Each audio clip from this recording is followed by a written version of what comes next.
Alright, magandang tanghali, magandang araw sa ating lahat. Nandito naman tayo sa ating channel. O ang di pa nakapag-subscribe, mag-subscribe na kayo dito sa ating bagong channel.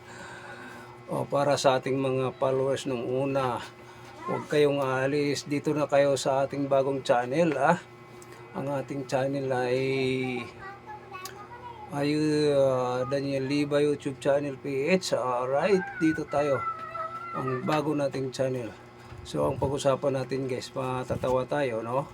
Ang sabi daw ni Jaime Marcos, may nahuli nga NBI.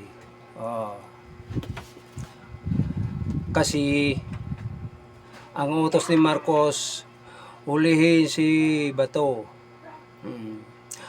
Ngayon, ang maghuli si NBI, ang problema kay nahuli ang NBI. Anak ko po, nagsisinungaling na ang mga NBI dito.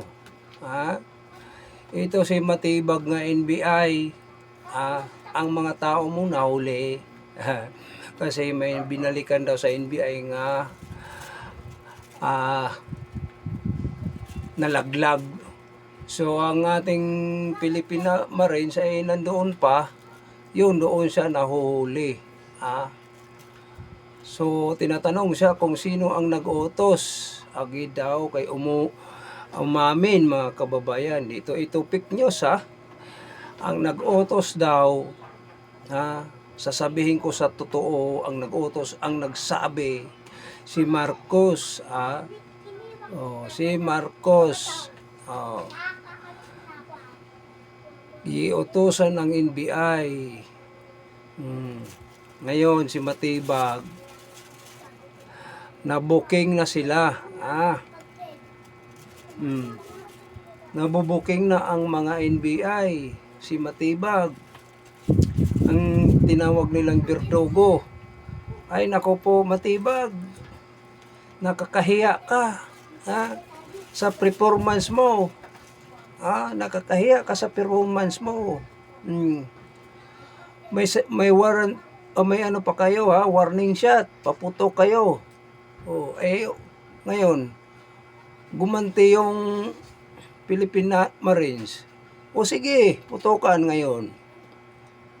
Kayo pala ang may balak na maghuli kay Duterte Bato. Sino ang nag-utos sa iyo? Oy, tanga ka. Ikaw, si Marcos ang nag-utos.